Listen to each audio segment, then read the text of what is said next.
गोंदिया जिल्हा मध्यवर्ती बँकेची निवडणूक आज पार पडली असून 20 संचालक पदासाठी ही निवडणूक होणार होती। मात्र राष्ट्रवादी काँग्रेस अजित पवार गटाचे नेते माजी आमदार राजेंद्र जैन आणि काँग्रेस पक्षाचे प्रफुल्ल अग्रवाल हे बिनविरोध निवडून आल्यानं आज 18 संचालक पदासाठी ही निवडणूक घेण्यात आली। यात भाजप, शिवसेना शिंदे गट, राष्ट्रवादी काँग्रेस, अजित पवार गटानं सहकार पॅनल तयार करून निवडणूक लढवली, तर काँग्रेस आणि इतर पक्ष मिळून परिवर्तन पॅनल तयार करीत निवडणूक लढले असून याआधी गोंदिया जिल्हा मध्यवर्ती बँकेवर राष्ट्रवादी काँग्रेस नेते खासदार प्रफुल्ल पटेल यांच्या नेतृत्वात माजी आमदार राजेंद्र जैन यांनी 13 वर्ष अध्यक्ष म्हणून धुरा सांभाळली।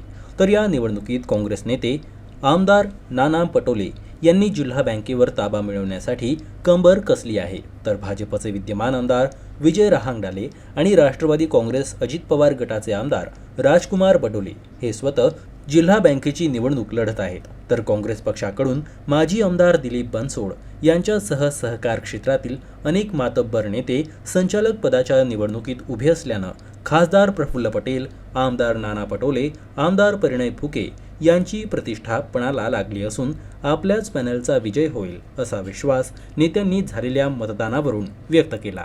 गोंदिया जिल्हा मध्यवर्ती बँक महाराष्ट्रामध्ये जे काही जिल्ह्याची बँक आहे त्यापैकी एक श्रेष्ठ चाललेली बँक आहे आणि मागील 13 वर्षापासून राजेंद्र जैनच्या नेतृत्वामध्ये आणि बाकीचे सहकारी त्यांच्यासोबत ही बँक उत्तम रीतीनं चाललेली आहे। शेतकऱ्यांच्या, गोरगरिबांच्या हितासाठी जी बँकाच्या उद्दिष्ट आहे ते पूर्ण करण्याचं काम आणि नेहमी सरकारचे जे काही टार्गेट आहे लोनचे, ऋणचे, ते सगळं व्यवस्थित वाटणी करण्याचं काम हा गोंदिया बँकेने केलेलं आहे।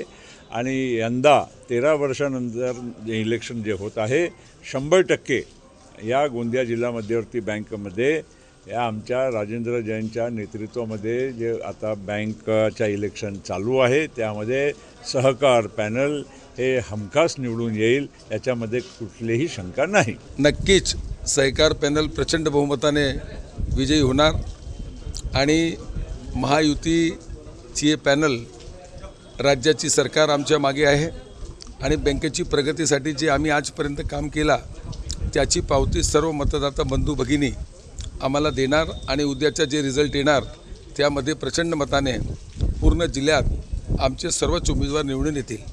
महाराष्ट्रामध्ये सहकार आणि सरकार हे दोन अतिशय जवळचे संबंध आहेत। सहकाराशिवाय सरकार चालत नाही आणि सरकार सहकाराशिवाय राहू शकत नाही। म्हणूनच देशाचे पंतप्रधान आदरणीय नरेंद्र मोदीजी यांनी आता केंद्रीय सहकार खाते पण निर्माण केलं आहे। महाराष्ट्रात पण आता पश्चिम महाराष्ट्रात सगळीकडे मोठ्या प्रमाणामध्ये अनेक आमदार या ठिकाणी सहकारामध्ये आहेत आणि आता पूर्व विदर्भात पण तशा पद्धतीचंच आता वातावरण आहे आणि नक्कीच हे जिल्हा मध्यवर्ती सहकारी बँकेमध्ये आमची सहकार पॅनल आहे ही प्रचंड मोठ्या मतानं निवडून येईल, याच्यामध्ये काही शंका नाही।